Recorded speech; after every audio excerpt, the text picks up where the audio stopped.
एक छोटे से गांव में एक पुराना और वीरान पड़ा कब्रिस्तान था।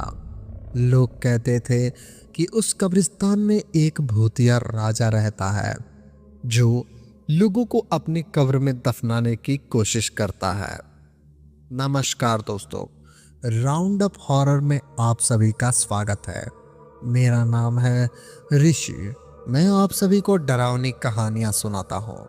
इस कहानी को अगर आप 1 मिनट भी सुनते हैं तो पूरा सुने बिना कहीं भी नहीं जाएंगे। तो चलिए बिना किसी बात के कहानी को शुरू करते हैं। एक रात एक लड़के ने उस कब्रिस्तान में जाने का फैसला किया और उसने एक अजीब सी आकृति देखी।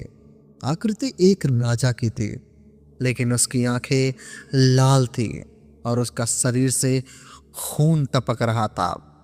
भूतिया राजा ने लड़के को बताया कि वह उसे अपनी कब्र में दफनाने की कोशिश कर रहा है।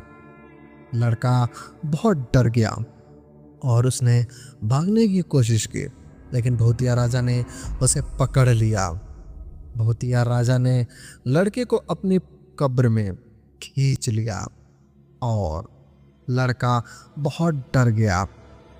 लड़के ने देखा कि कब्र में अंधेरा था और वह नहीं देख पा रहा था। भूतिया राजा ने लड़के को बताया कि वह उसे कभी नहीं छोड़ेगा। लड़के ने बहुत कोशिश की, लेकिन वह भूतिया राजा से नहीं बच पाया। भूतिया राजा ने लड़के को अपनी कब्र में दफना दिया और लड़का वहीं फंस गया। उस दिन के बाद उस कब्रिस्तान में कोई नहीं गया। लोग कहते हैं कि भूतिया राजा अभी भी उस कब्रिस्तान में रहता है और लोगों को अपनी कब्र में दफनाने की कोशिश करता है। और जब रात होती है तो उस कब्रिस्तान से एक अजीबोगरीब आवाज़ें सुनाई देती है जो लोगों को डराती है। लोग कहते हैं कि अगर उस कब्रिस्तान में जाता है तो वह कभी नहीं लौटता।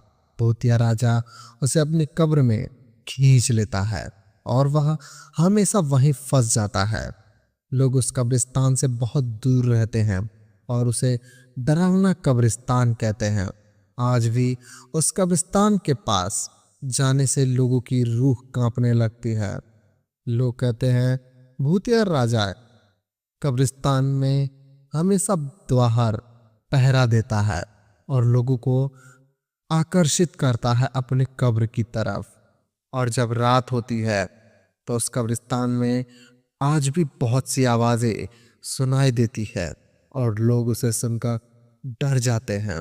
अगर आपको मौका मिले तो क्या आप उस कब्रिस्तान के पास जाना चाहेंगे? कमेंट करके बताइए। ऐसी ही और डरावनी कहानी सुनने के लिए मुझे सब्सक्राइब कर लीजिए ताकि हमारी आने वाली कहानियाँ सबसे पहले आप तक पहुँचे। धन्यवाद।